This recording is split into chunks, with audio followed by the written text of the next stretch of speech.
Okay, so now we are live. So I was almost 1 hour reading the article and talk alone, and then I just figured out that first I have that recording and stopped instead in streaming. So bad. Okay, so I read a lot and talk a lot and do a lot of investigation, and I just lost because I forgot to start streaming.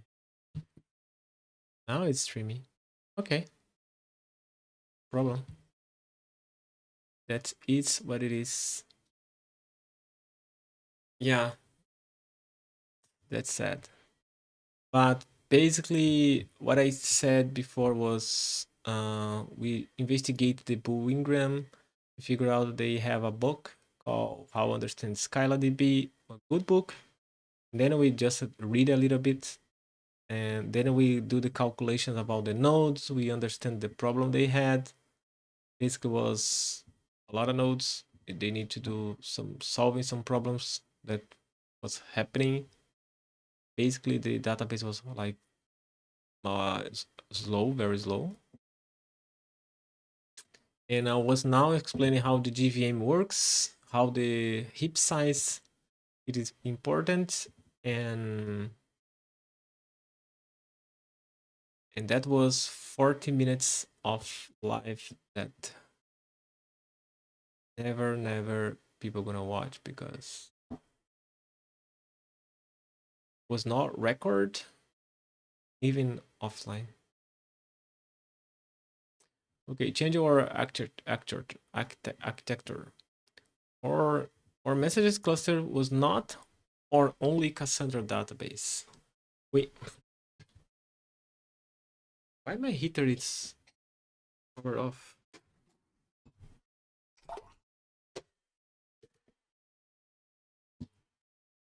Okay, our message cluster was not or only Cassandra database. We had several other clusters, and each exhibited similar, thought perhaps not severe faults. So we even yeah, you see hint. Understand later too.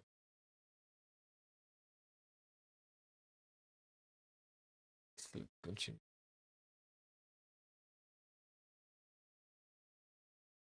We had several other clusters. In our previous iteration of this post, the billions, we mentioned being intrigued by SkylaDB, a Cassandra compatible database written in C++. It promised better performance, faster repair, stronger workload isolation via its share per core architecture, and a garbage collection free life sound quite appealing. Although SkylaDB is most definitely not void of issues, it's a void of garbage collector. It is written in C++ rather than Java. Historically, our team has had many issues with the garbage collection of Cassandra, from GC pauses affecting latency all the way to super long consecutive GC pauses that got so bad that an operator will have to manually reboot and babysit the node in question back to health. These issues were a huge source of on-call toil and the root of many stability issues within our message clusters. After experimenting with SkylaDB, observing improvement in testing, we made the decision to migrate all our database. Why this decision could be a blog post itself? The short version is that by 2020, and we have migrated every database but one to SkylaDB. Wait. Could be a blog post in itself. The short version is that by 2020. But that's 2023, right? They have another blog. They have a lot other blog. Check, we are live still.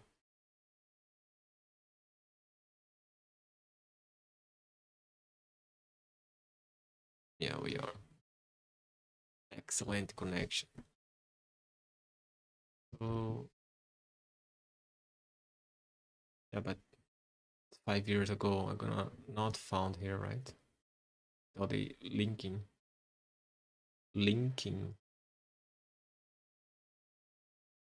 I wonder how the anti-scam works in Discord, because they need to improve that. Okay, it's not an easy problem to solve also.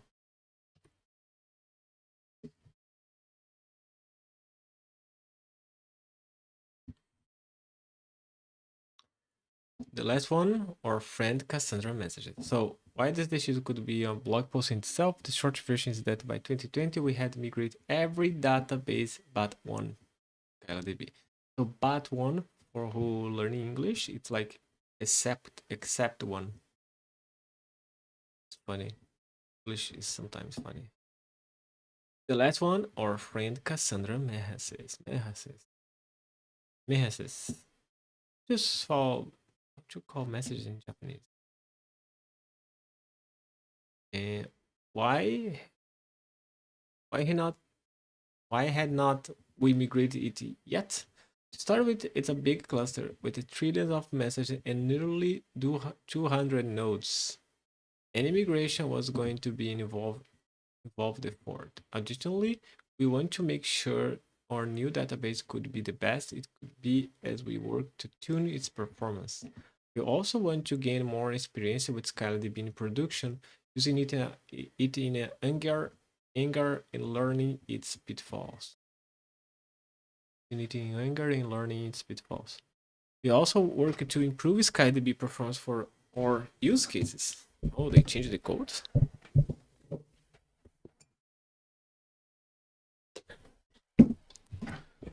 More T, more Tia. And I don't know if the chat is working. Test. Okay, it is.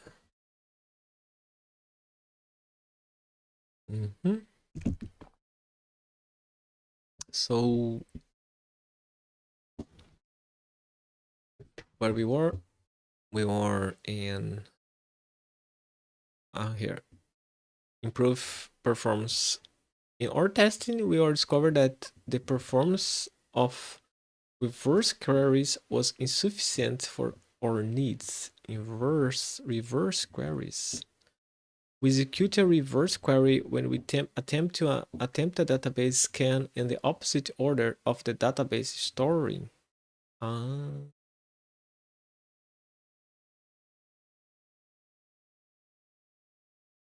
Database sorting, such as when we scan messaging in ascending order. This SkyDB team prioritize improvements and implement a performance reverse queries, removing the last database blocker in our migration. Wait a second. They changed the database? SkylaDB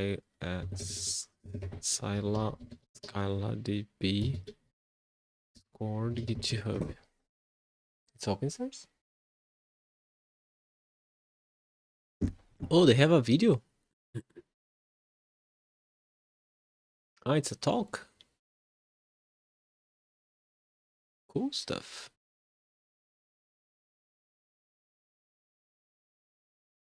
So,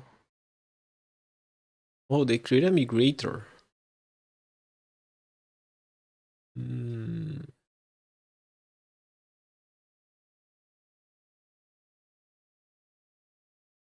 Look at that. Rust? No, it's Scala. So they have a Spark Cassandra connector, a DynamoDB, Kinesis 5 years ago.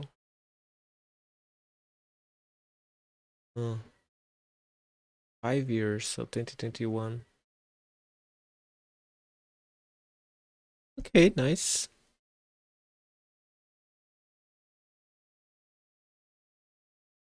Scala migrator dependency, that is DataStax Spark Cassandra Connector. Carimbo, boa noite, Felipe. Good night. How you doing? Let's practice the English. How your English? Not official Spark connector. Use upstream adjust connection per host to shard count. You don't know, Carimbo. I was started live around 40 minutes ago. You know, I was talking alone because I forgot to play start streaming. Yeah. It's happened before.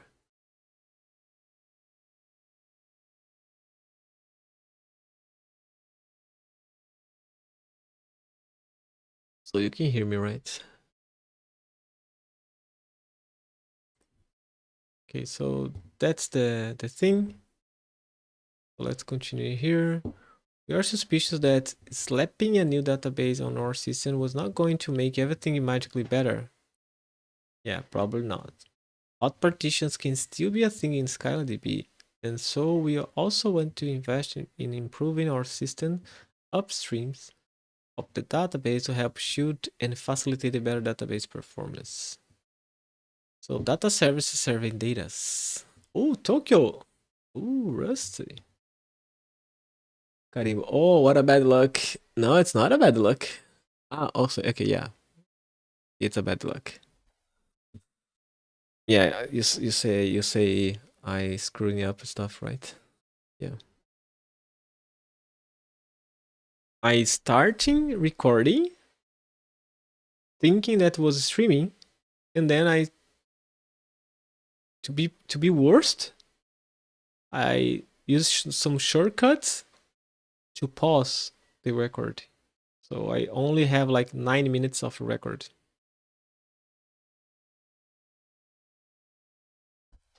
Happens to the best.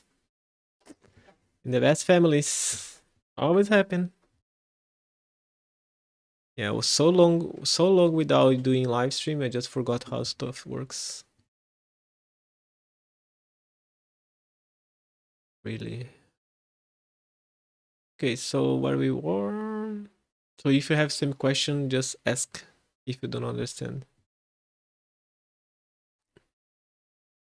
So with Cassandra, we struggled with the hot partitions. High traffic to given partition result in an unbound concurrence, leading to cascading latency in which subsequent queries would continue to grow in latency. If we could control the amount of concurrency traffic to hot partition, we could protect the database from being overwhelming. Okay. To accomplish this task, we wrote what we referred to as data services. True. Good to see you back. Thank you. Good to see you too here too.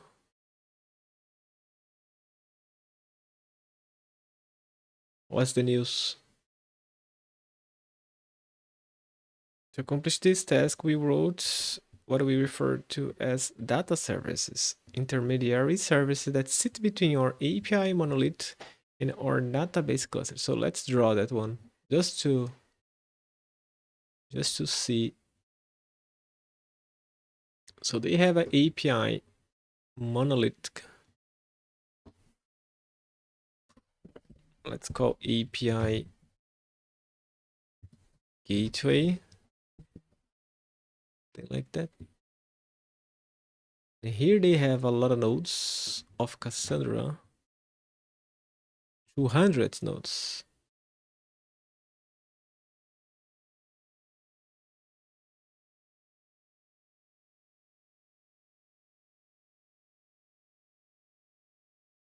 Right. And then they create a service here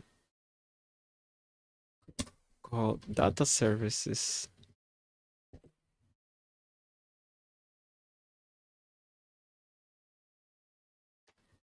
Where they expect to control the inflow. So we have users.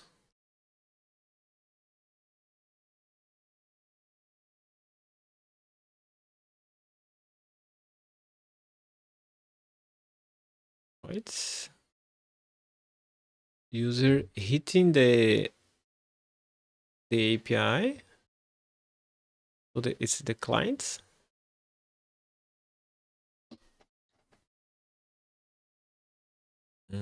Let's call clients users.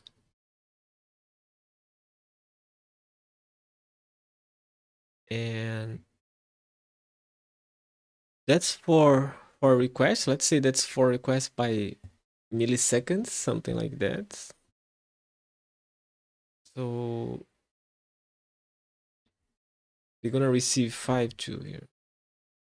Oh, why it's curved?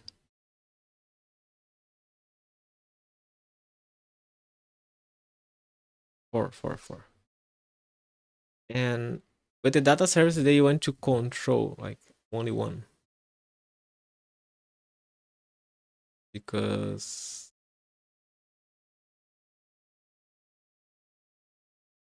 they can avoid the problem. Let's say so intermediary service that sit between API and database. When writing our data services, we choose a language we have been used more and more in Discord. Rust, the best, the beautiful. Oh, we have another blog post. Oh my god, we need to do a complete series of Discord blog posts. Look at that. The crap from Rust. And that one should be a avocado from Discord. I think Discord has a avocado, kind of avocado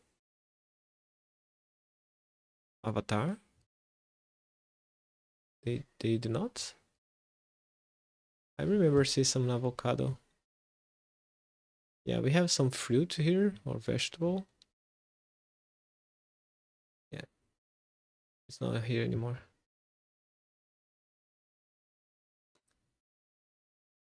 Okay, so that should be awesome. And he is just Jesse who oh I don't know Howard, founder the Galactic Grid. Nice. Oh wait, it's that. Wait a second.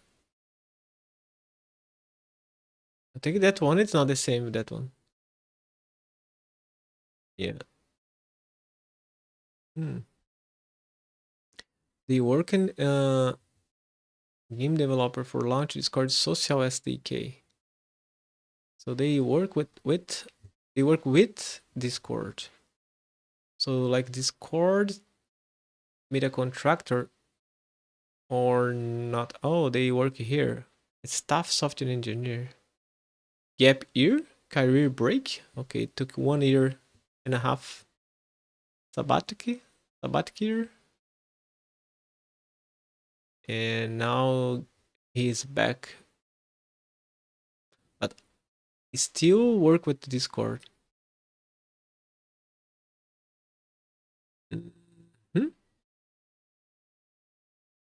Open for all. I have been working with many studios and many that ask repeatedly when could they launch something beyond just testing. What is? What is? I think it's the gaming. Ah, it's the gaming SDK. I see. That's why they said studio. Build where the words plays. Come build where the words plays. Embed the app SDK. I see.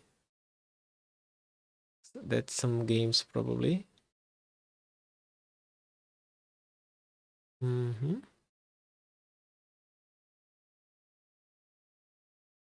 Cool. Okay, so they are using Rust probably to write that one. Let me follow. He don't post often, but let's follow anyway. So why Discord is shifting to Go to Rust? Yeah, bye Go. Elixir nifs. Damn. They use Elixir? Yeah, that one should be very cool too. Because Elixir, that's an awesome language for huge stuff. Blog Scotch also use Elixir. Block Scotch. The huge block Scotch. Multi-chain. Okay. So they use in Tokyo too? Or Rushed? Tokyo. Mm.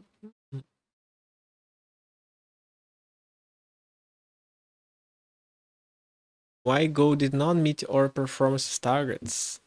Very nice. Why 2 minutes spikes? I think I read that one in the past. Not in live, but I'm gonna read that in live soon. Because also it's part of system design. System design. Okay. So Rust, we used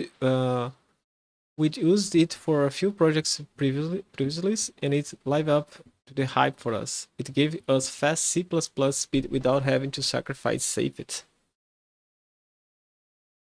Rust, Toots. Oh, wow. It's the past tense for teaching.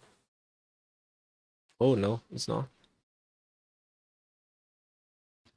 Rust Toots Furtless concurrent as one of the main benefits. The language should make it easy to write safe concurrent code. Its library also was great match for what we were intending to accomplish. The Tokyo Deck system is a tremendous foundation for building a system on asynchronous I/O, and the language has driver support for both Cassandra and SkylaDB.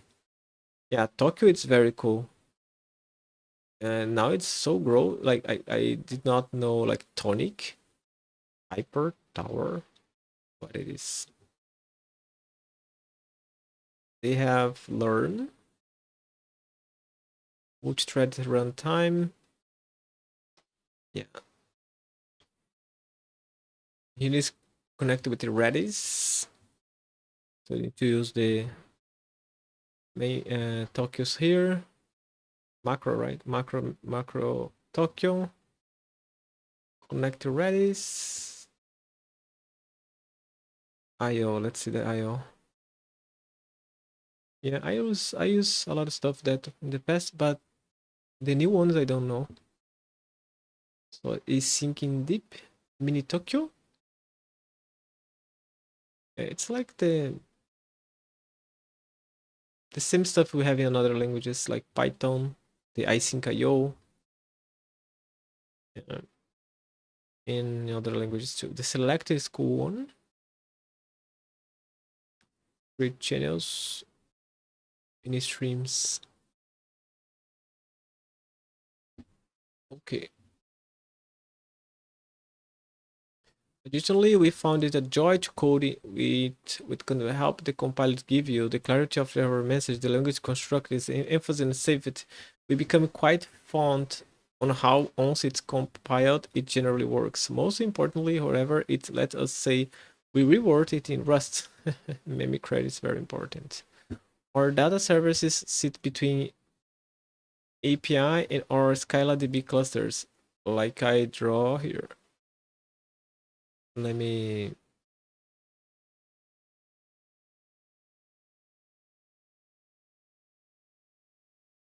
inputs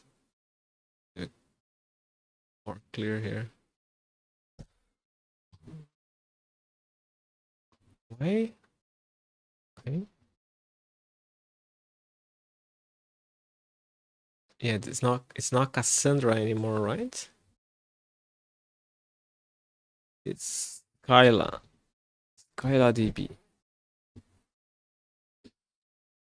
Nice. Or data services sit between the API.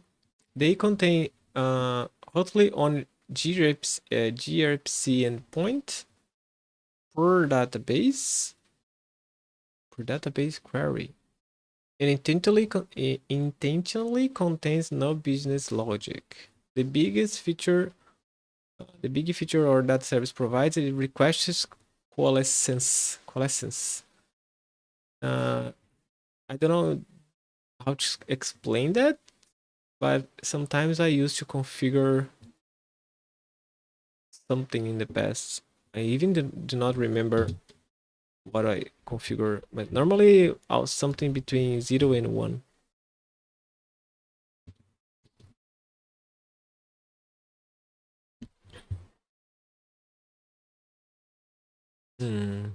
Computer sciences. How to spell that? Coalescing. I think it's coalescing. Let's see. Coalescing. Coalescing. Coalescing. Coalescing. Coalescing. Coalescing. Coalescing. Coalescing. I think all right. Yeah, Coalescing. coalescing. Coalescing, yeah, in Portuguese, something even worse.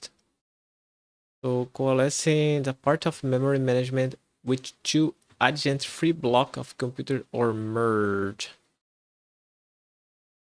So those two blocks of memory become one. When a program no longer requires certain blocks of memory, these blocks of memory can be freed. Without coalescing, these blocks of memory stay separated from each other in their original requested size. If they are next to each other, if a subsequent request memory specifies the size of memory that cannot be met with an integer number of these, freed blocks, these neighbors blocks or freed memory cannot be allocated for these requests. I see. So coalescence related techniques like heap compaction can be used in garbage collection. We have a timer too. So it's a computer system energy saving technique that reduces central processing power consumption by reducing the precision of software timers used for synchronization of process wake ups. Okay, so the mini is to be freeing the blocks, right? Coalescing can be done as soon as the block is freed, or it can be deferred until some time later, known as deferred coalescing, or it might not be done at all. It's used to reduce external fragmentation. Okay, fragmentation we know, right? We defrag our HD in the past. So the big feature our data service provides is requests coalescing. Okay, let's see how they do that. If multiple users are requesting the same row at the same time, oh, I see what they did. We'll only query the database once. It's kind of cache, but it's not a cache, right?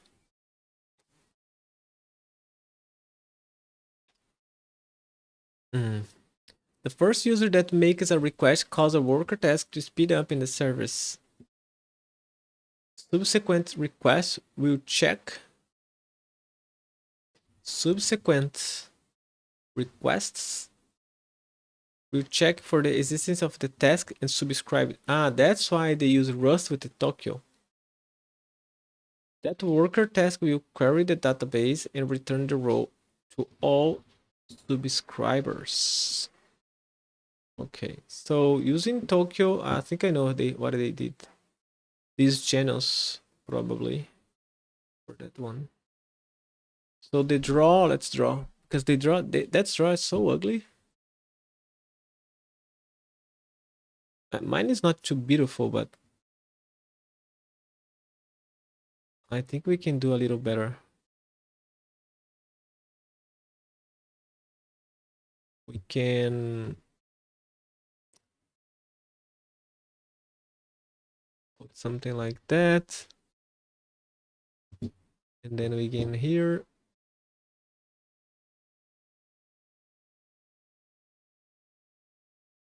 And then we can say they have workers.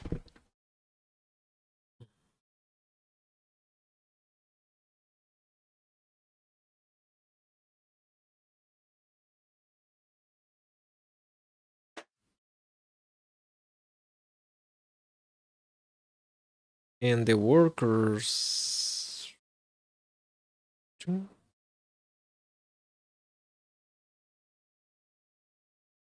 deal with the queries.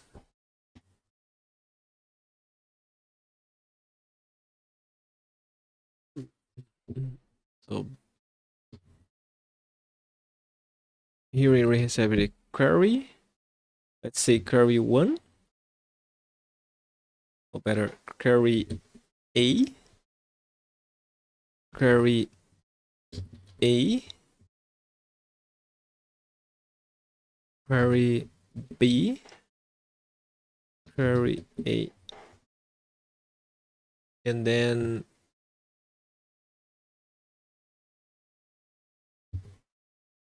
we have like query A,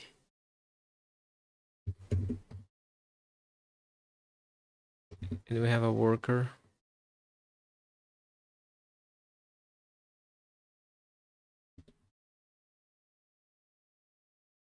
And here query B.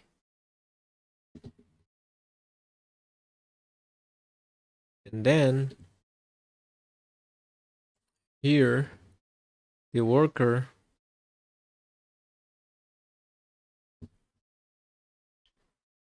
result back I don't know what's better, but give back notify subscribers. Pedro, sup Felipe. Sup. We are doing live streaming in English to practice. So that's your opportunity to practice your English listening and also typing. How are you doing, Pedro? Oh, by the way, wait, Pedro, it's Carimbo. I just remember now. For 1 second, I just forgot. So notify subscribers. Let's put it that way. Yeah. So that's happening. So the user clients request something. If the query is the same, they put the data service in the middle that spin up the worker for the queries. If the second one try to spin up, they check it already exists. Then they like sign for the channel, something like that, like PubSub. And they're gonna receive the result too. Yeah, I can see something not working well here. I think it's missing something here. I feel that now we are missing something here. They are protecting the database, but the database already has something right there. That wait, good. I'm Karimbo. I'm not Karimbo with it. Wait, you're not?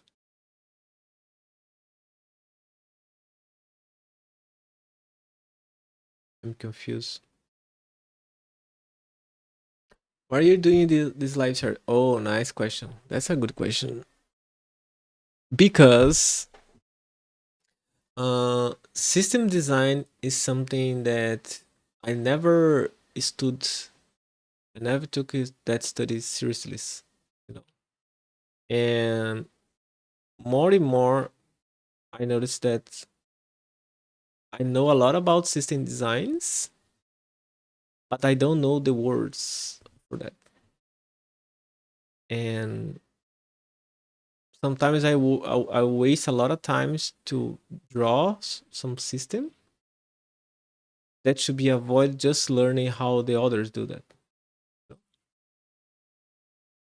YouTube just recommended again you're live. Nice. So system design, it's also something that's very nice to know for get a job, right? So if you go like for any job application, let's see Discord jobs. I think Discord has a job here. They have job. Any job you see here, you need to do the interview and pass on system design. Why Discord case? Just because it's a good case to like article to read. And I also share in the Discord a good video about system design, an awesome video about system design. Here, must watch. It's only 20 minutes. That Ashish Prapad Singh created. Very nice. They're gonna explain all this stuff like cache, database, load balancer, CDN. Because people keep asking me how to work in Web3 or even in normal jobs, and then to be honest, I always learn alone without books or systems, and now I understand that we have a lot of research to learn from, and to people just get a job, you know. So if you go job like Phantom here, they gonna test you. Yeah, they don't have a position anymore. Like an AI engineer, for example, they're gonna ask you for system design. Not always like explicit here. It's called system design. That's also AI. AI don't need too much system design. I can engineer for sure a lot. So for example, here, so you need to use that stuff, like experiencing in SaaS, system design a lot, or PaaS, product as service or software service. They say like it's scale, like currently 100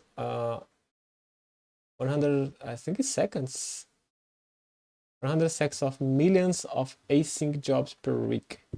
Job is it's worker async tasks. Like we just said, now we just read about Tokyo in Rust, for example.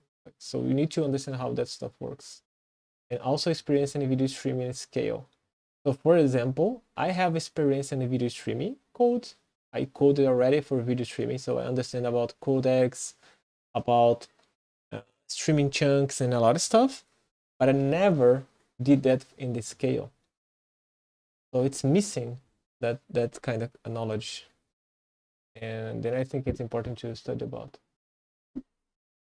Yeah, system design is a subject I also struggle with. Yeah, it's not difficult. It's very easy, to be honest. It's just a library. You just need to take a library and knowledge and learn from the others, basically. And then you're gonna use just logic and reasoning to balance the trade-offs. Why are you choosing X database versus other database? You said working on AI yet? Yes, I still work with the AI. I'm doing some projects, and for example, in the project I'm doing, I'm using SQLite database, for example. I hope not show any sensitive data, but when I started thinking what the database I'm gonna use in the future, I said, okay, just gonna use Postgres, right? But then I started thinking, if that project is very good, I need to scale up. Then I started thinking, okay, maybe I don't know enough databases to answer that question. That's something I need to know to answer, right? Well, since it's something I saw in the code base I'm working with, Ruby, but I didn't get what it's going to. It is mobile. It's collected famous for mobile webs. So SQLite, it's just a small database for running like offline. You can run in desktops. A lot of desktop apps has SQLite just because it's a file. One single file, it's the whole database. It's nothing efficient. And in the mobiles also you have SQLites. And but for prototyping it's very fast. Like you can fast prototype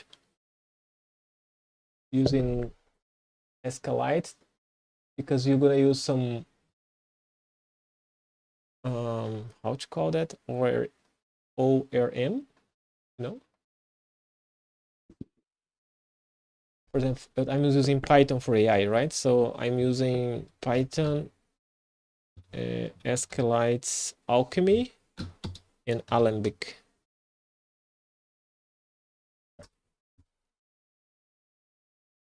So, with SQLite or SQL, né?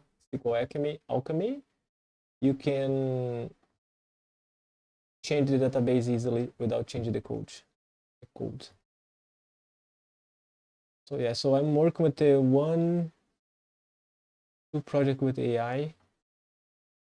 We have a third one to work, but most of that project I cannot do live streams. That's the sad part, because they have a sensitive data. So if I'm working in the code in the live stream, I can easily show some sensitive data that's gonna be bad. That's why I didn't do live stream about that yet.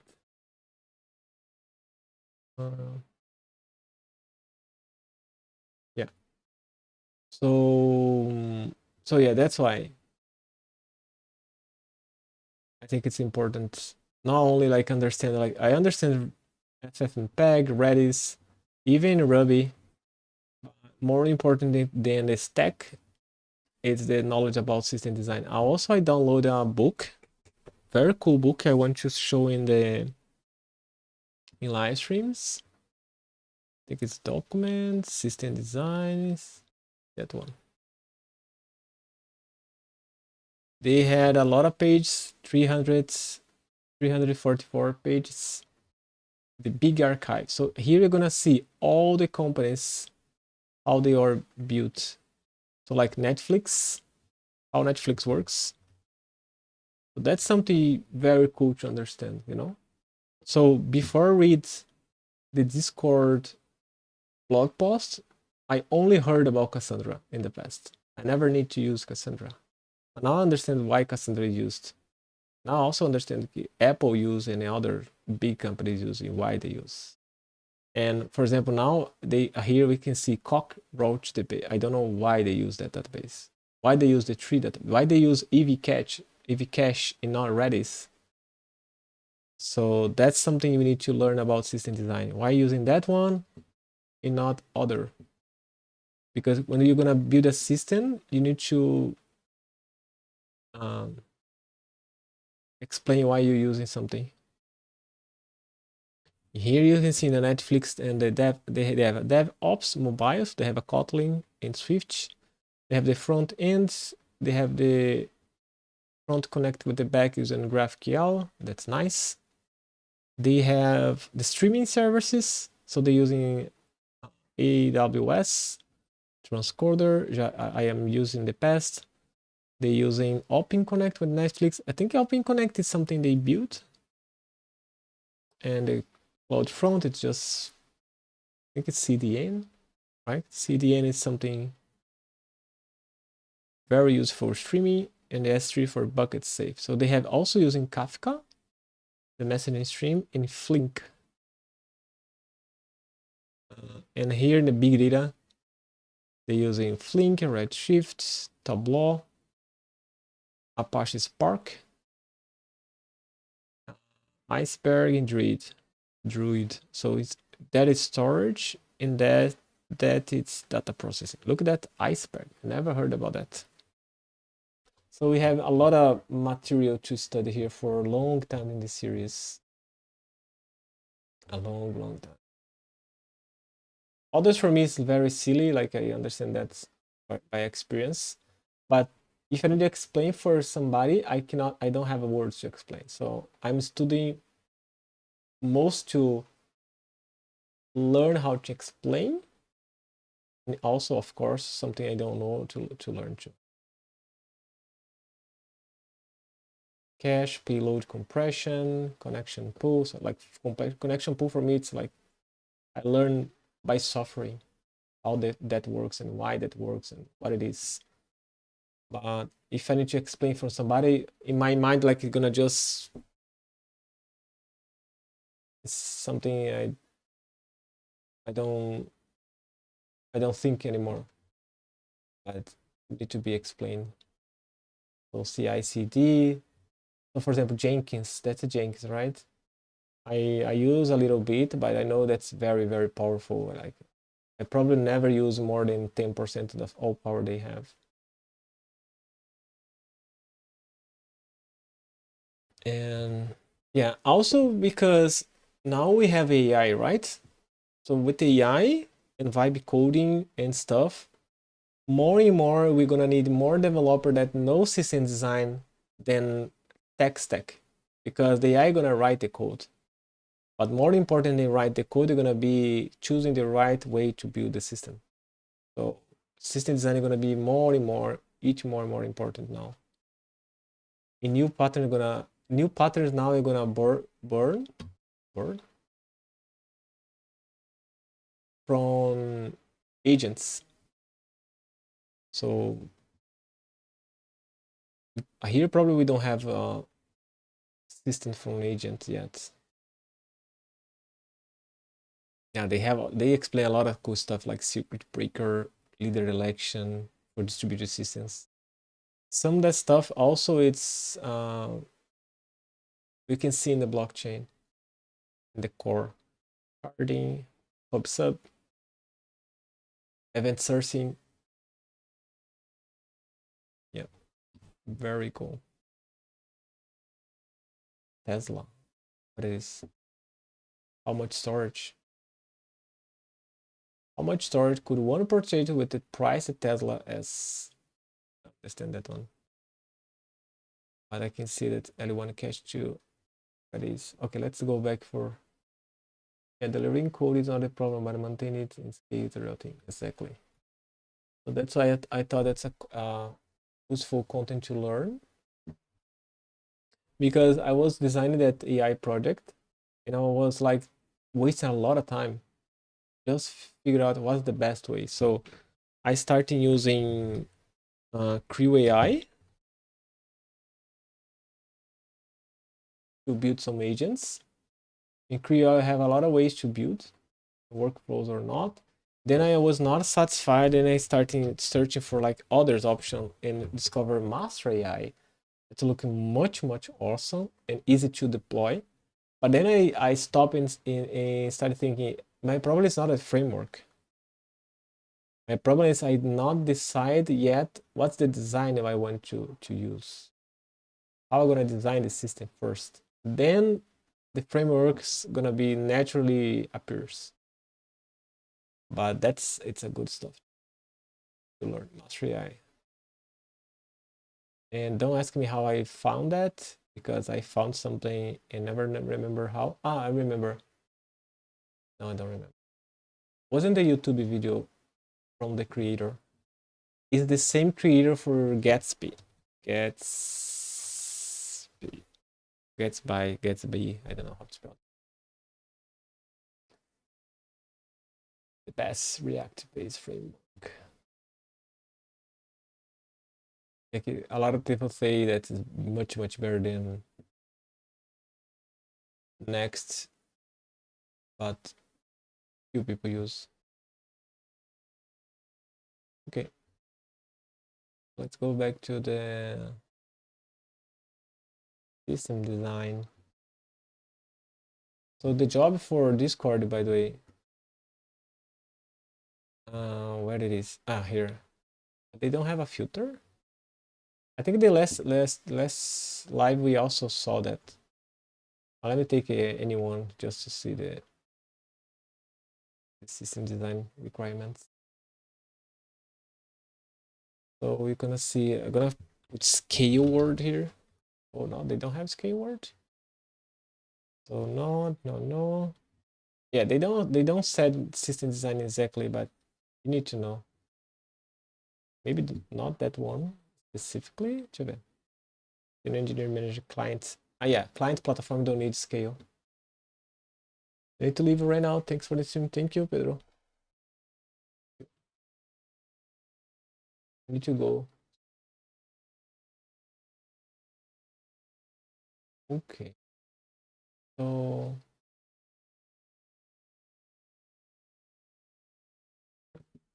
okay. So we did the draw.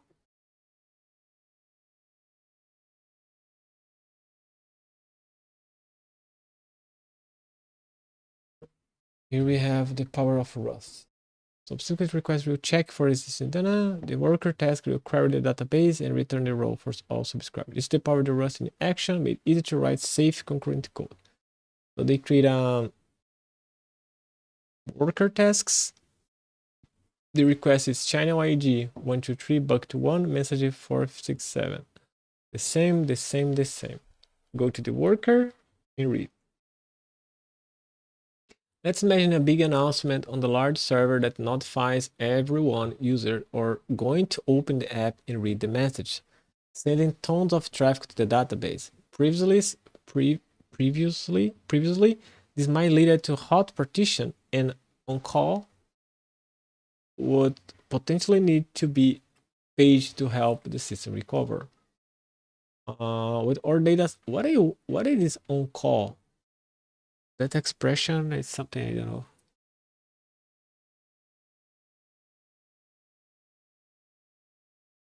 What is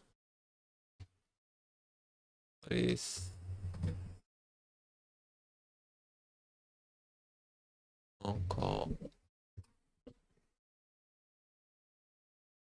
Referred to a system where a design peers person or teams available to quickly respond to unexpected issues or emergencies. Usually during non-business hours or when the primary support team is not available. I think it's like a fire department. Okay, so on call is like the emergency. So they said that lead to hot partition and on call would potentially need to be paged to help the system recover. Within all data services, you're able to significantly reduce the traffic spikes against the database. I don't think that's going to solve all the problems. The second part of the magic here is upstream of our data service. We implemented a consistent hash-based routing to our data service. Yeah. Wait, what? To enable more effective coalescence. So for each request to our data service, we provide a routing key. For messages, this is a channel ID. So all requests for the same channel go to the same instance of the service. I see. This routing further helps reduce the load on the database. Wait. So they have multiple services now. So here, yeah, they scale up the databases, right? But also they scale up the data services. And what they said basically, it's if the query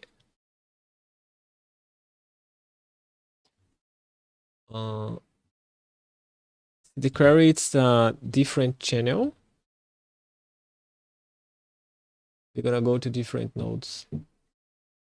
Yeah, they need to be like that because the worker only works inside the same nodes, right? So it's not a feature. It's like it's only the only way to work. So they need a routing system. Like if they check the query, it's the channel X, they're gonna always put in the same place.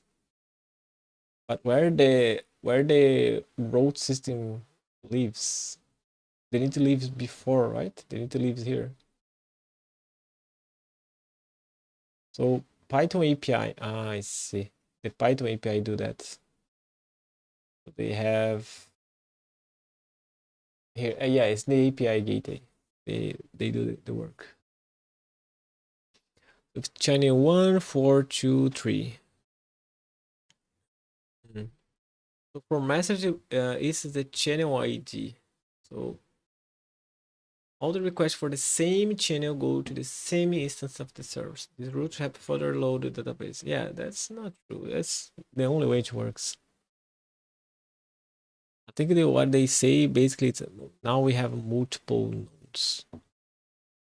That makes sense. This improvement helped a lot, but they don't solve all the problems. Exactly, they don't solve.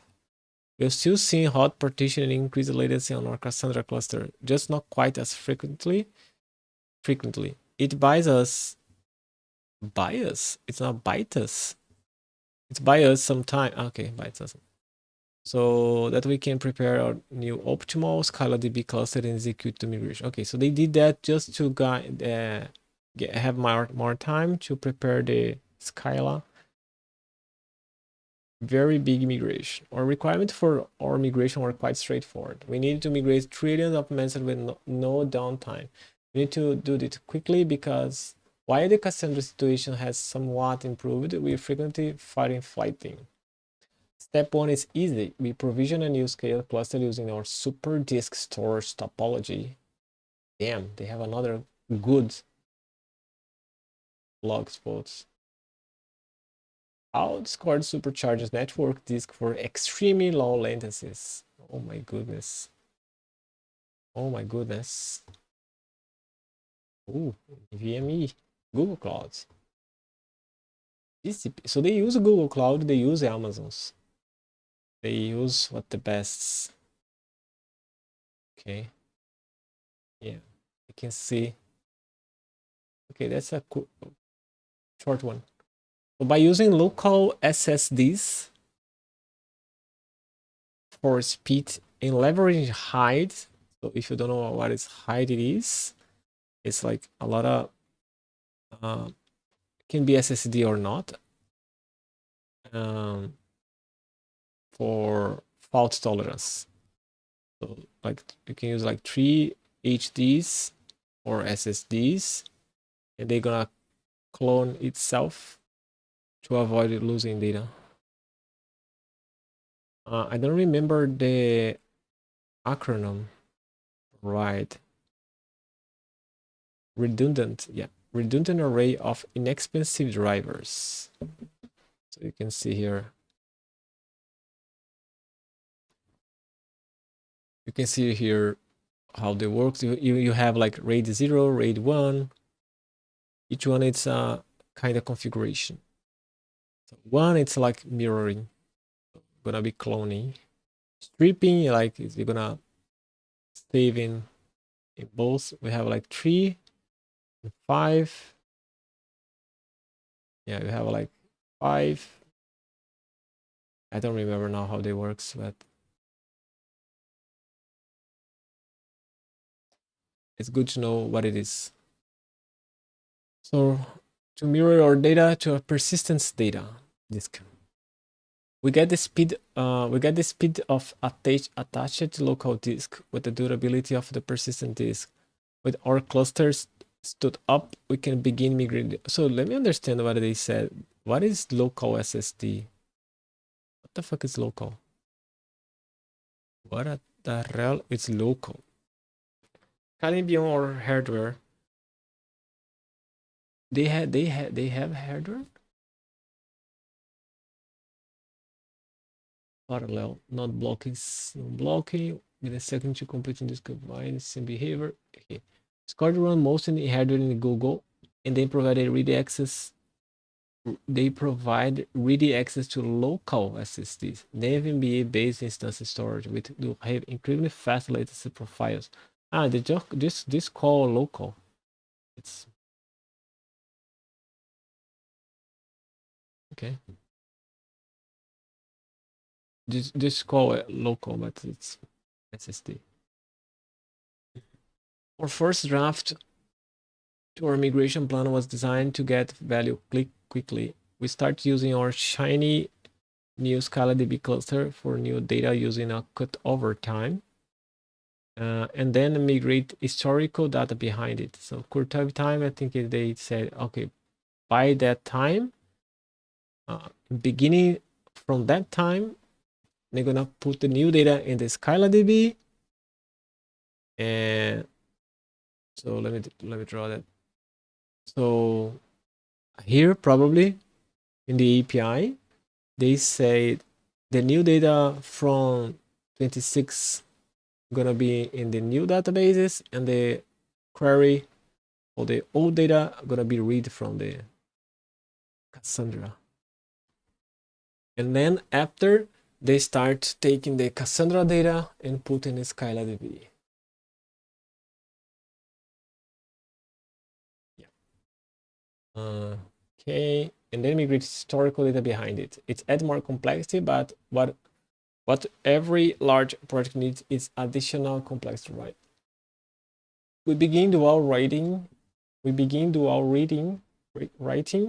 data to Cassandra and ScalaDB.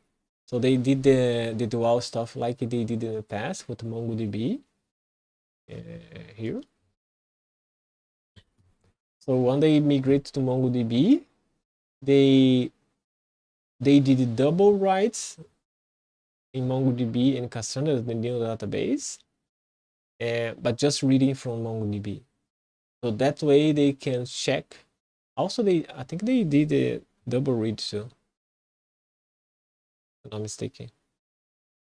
So they can check if the Cassandra is working, should be working before it's connecting MongoDB. That's a good pattern. That's a good pattern to learn.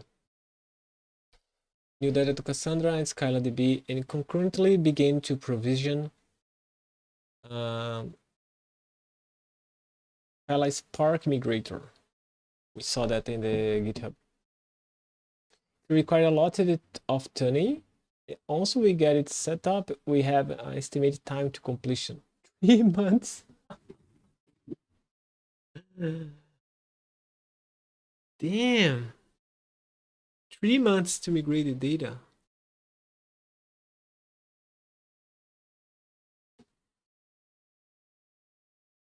Wow. 3 months to migrate the data. That time frame don't make us feel warm and fuzzy inside. We all prefer to get the value fast. We sit down as a team and brainstorm ways we can speed things up until we remember that we are writing a fast and performance database library that we could put to extend. We like to engage. Wait. We like to engage in some meme-driven engineer and rewrite the data migrator in Rust. So wait. Okay, so the migrator was in C++? In Scala. Migrate data extract using Spark to Scala, normally from Cassandra, Parquet files, from Dynamo, Scala. So they're gonna rewrite in oh, because because Scala run in Java. So sad. Scala, so sad. Just forgot about that. Scala, functional.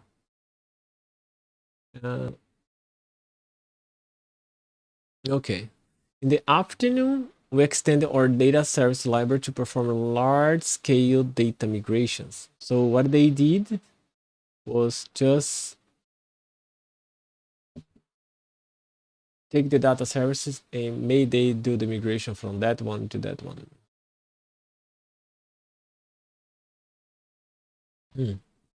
It reads token range from the database, checkpoints then locally via SQLite, and then firehose then into ScalaDB.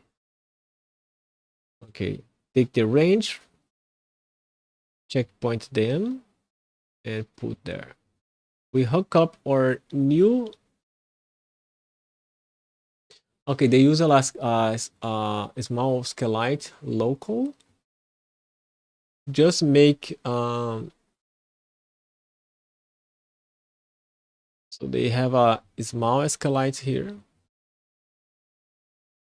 Small. I don't think it's gonna be small.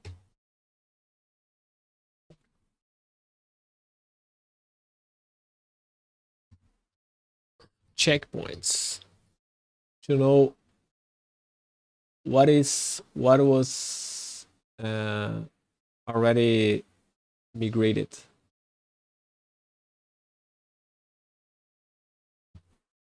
Migrator.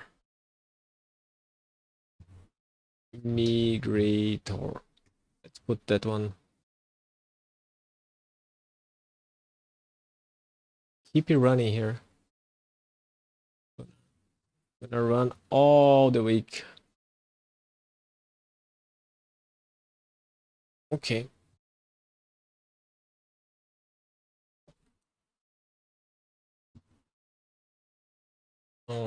We hook up our new improved migrator, you get a new estimate. 9 days. Damn.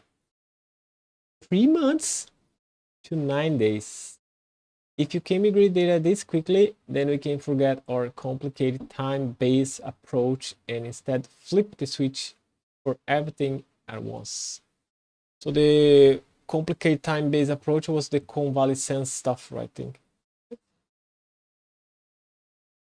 Complicated time-based approach. I think so. We turn it on and leave it running, migrating messages and speed of 3 million per second. Several days later, we gather to what? Okay, Rust again proved to be the best one language or system. Several days later, we gather to what it hit 100%, and we realize that's stuck in 9999% completely. Our migrator is time out reading the last few tokens range of the data because they contain gigantic range of tombstones that were never compacted away in Cassandra. We compact that token range. In seconds later, the migration is complete. Nice. We perform automated data validation. We perform automated data validation by sending a small percentage of reads of both database and compare results. And everything looked great. The cluster held up well with the full production traffic, whereas Cassandra was suffering increasingly frequently latency issues. We gathered it together at our team on site, flipped the switch to make Scala the primary database, and add celebratory cake. Nice. Several months later, we shipped our message database over in May 2022. But how held up since then? It's been quite well-behaved database. It's okay to say this because I'm not on call this week. We are not having weekend-long fire flights, nor are juggling nodes in the cluster to attempt to preserve uptime. It's much more efficient database. We are going from running 177 Cassandra nodes to just 72 Scala nodes. 72. Each SkylaDB node has now 9 terabytes of disk space, up from to the average of 4 terabytes per Cassandra node. Our tail latencies have also improved drastically. For example, fetching historical messages had P99. What the fuck is P99? Off between. What the fuck is P99? Between 40 and 125 milliseconds Cassandra. A term commonly used in the online community, particularly in gaming, benchmark cycles, refer to 99% of distribution response time. I see. Measure how well system application perform under heavy load stress. Let's see. With SkylaDB having a nice and chill 15 milliseconds. Damn.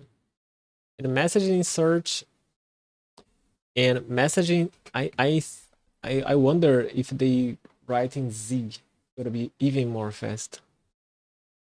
In messaging, search performs going from 5 milliseconds on Cassandra, 5 to 70, to a steady 5 on SkylineDB. Thanks to the aforementioned performance improvements, we are unlocked a new product use case now that we have confidence in our message database. In the end of 2022, people were over the world tuned into watch the World Cup. One thing we discovered very quickly was the goals scored show up in our monitoring graphs. It's very cool because not only it's the neat to see real world events showing up in the system, but gave our team excuse to watch soccer during meetings.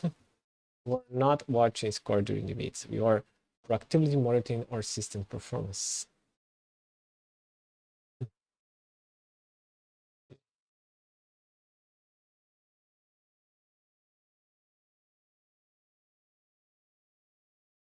We can actually tell the story of the World Cup final via our messaging send graph. The match was tremendous. Lionel Messi was trying to check off the last accomplishment in his career and cement his claim to being the greatest all time and lead Argentina to the championship. But in his way stood the massively talented Kylian Mbappe in France. Each of 9 spikes in this graph represent an event of this match. 9? Why the 10 it's the end? Messi hits a penalty and Argentina goes up 1-0. Argentina scored again and goes 2-0. It's half time. That has sustained 15 minutes plateau and as user chat about the match. Yes, plateau. The big spike hit is because Mbappe scored for France and scored again 9 seconds later for it tied up. Okay, so the guys here was crazy. Probably here and here. Yeah, you can see it's even more messages than very cool. In the end of regulation, and this huge match is going to the extra time. 5. Okay, that's a little down. Probably second time, right? Not much happens in the first half of the extra time, but we reach half time in user or chatting. Messi score again, and Argentina takes the lead. Yeah, huge. Mbappe strikes back to tie up. And it's the end of the extra time. We are heading to the penalty kicks. Yeah. He probably somebody get one. Missing. Excitement and stress grow through the shutout until France misses. Argentina does not. Argentina wins. Damn. But it's the time. 30. It's the same. What's the difference? Coalesced messages per second.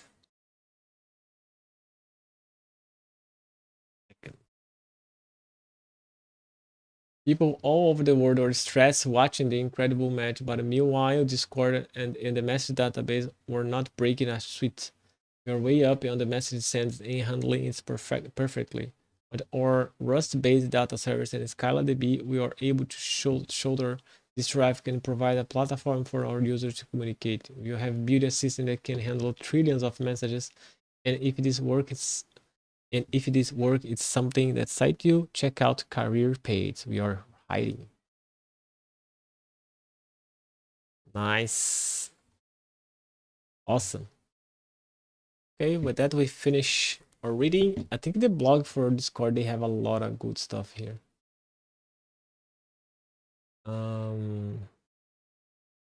Maybe that category.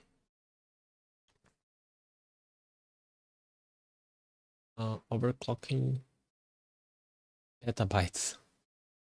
How Discord indexes trillion messages. Yeah, we can be here all the time. So they have Elasticsearch. That's a good one to read too. Redis, drop messages, clusters.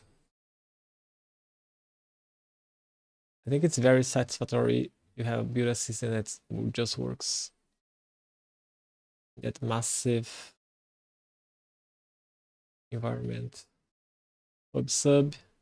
They have a blog for that? No. Okay, channel Tokyo Task. I said. I would create a channel. Nice. What is messaging? It's a pattern to write messages.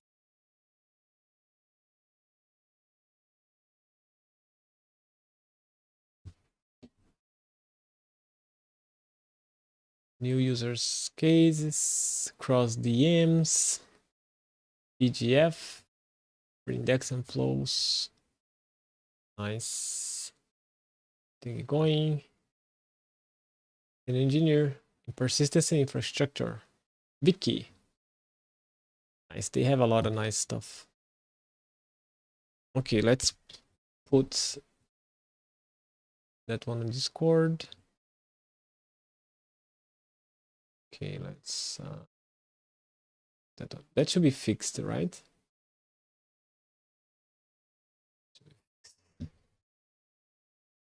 Others.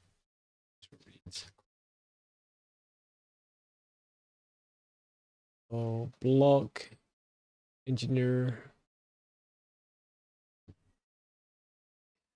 Discord.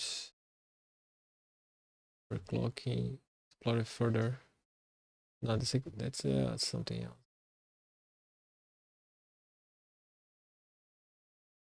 How I see more.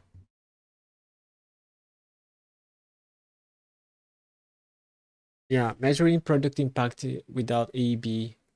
That's gonna be nice too. How Discord reduce WebSocket traffic by 40%. Learning from structure. Discord entity relationship embeddings. Embeddings. End-to-end encryption for audio and video. Meet Dave. Damn, so much stuff. Cool stuff. Developing rapidly with the generative AI. Yeah, we need a series just for Discord. How Discord moved engineering to cloud development environments. Cover developer hierarchy what to come. PyTest demo. Okay, that's gonna be awesome.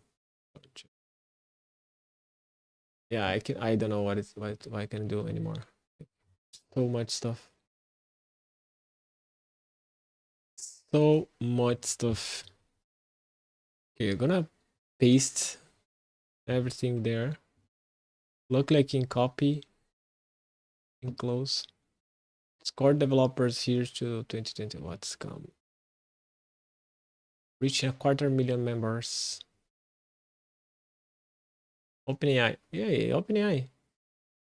What they are doing? They embedded in stuff?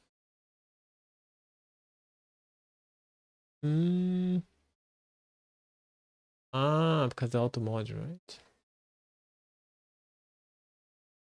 New feeds. My copy? Oh, that's not too good, I think.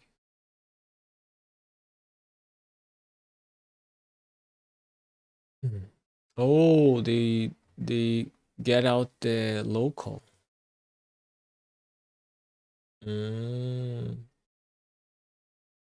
Okay, that's cool. Why? Sysbox. Holy shit! Just one click of best code setup. It's clutch. Coder V2 what a coder remote extension bunker fast. Is the way. We did a lot of migration. If experience just works. Lesson learns. Okay, that's something good. That's a beta test dev kitchen sink. Okay, that's that one. Close, learn, and so much thing. So, oh, they all like Neo4j? Looks like Neo4j table. Ah, that's for system scoring. That's a graph, right? I read it. Embedded API entity online in either transforms, the transform with call BigQuery, vector ROS. Ah, because it's using for embeddings for search. No means that using AI. Cool. How they reduced? Oh, system compressions. And measuring product impact without A/B testing. I think that's gonna be nice. Okay, let's paste everything here. I don't know if I copy. Oh, we're gonna go 3.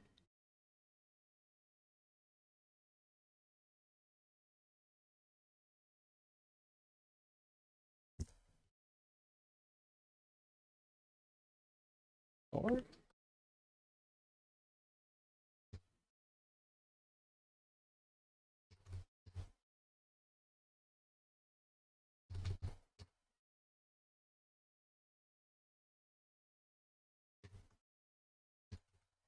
8. Okay, I think it's got 9. I don't think they had 9.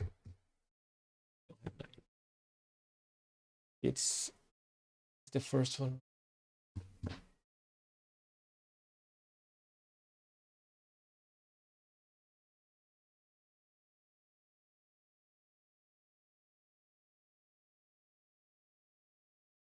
So in various scale implementation, I hit additional scale standard that introduces the database engine how to execute the query. For example, I hit may tell the engine choose or not using the index optimizer. That one I want to understand better. Like I understand the concept, but the words help me. I thought that something was about throttling, but not about throttling. System energy saving, technically reduce central processing power, reducing the precision of software timers.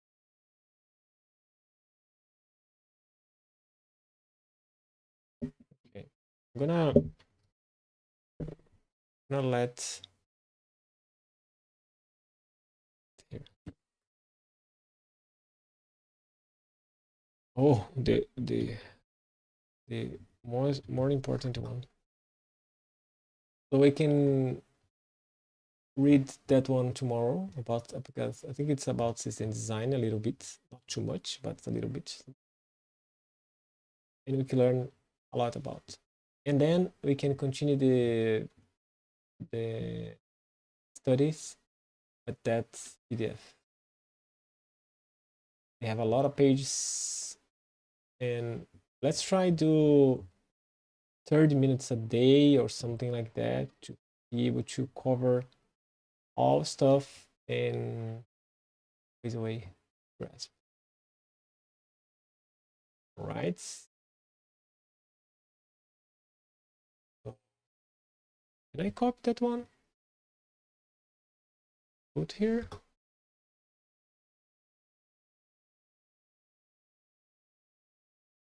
Oh, that one too.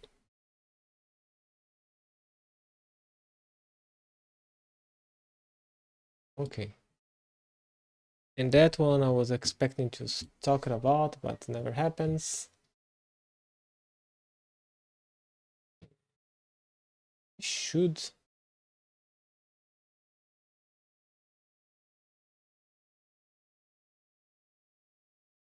take that one and post somewhere.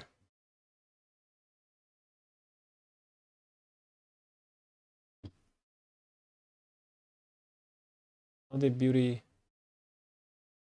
all the more beautiful draw I made. Maybe can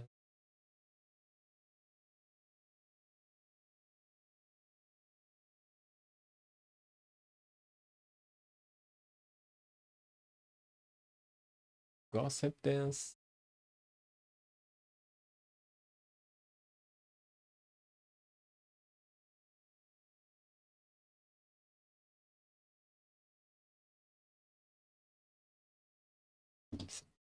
If I copy,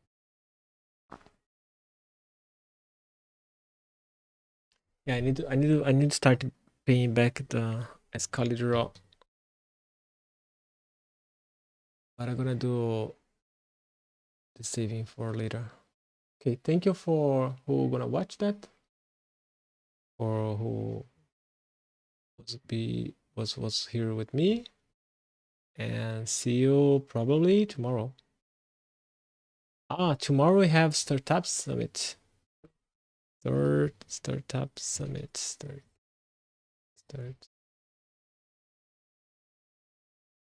So it's 3 days on stuff happening. I don't think I'm gonna be in the mood. Probably for 30 minutes, I think gonna be okay. But let's see. Yeah, gonna be huge. 3 days. A lot of good people. Okay, thank you. And see you the next time.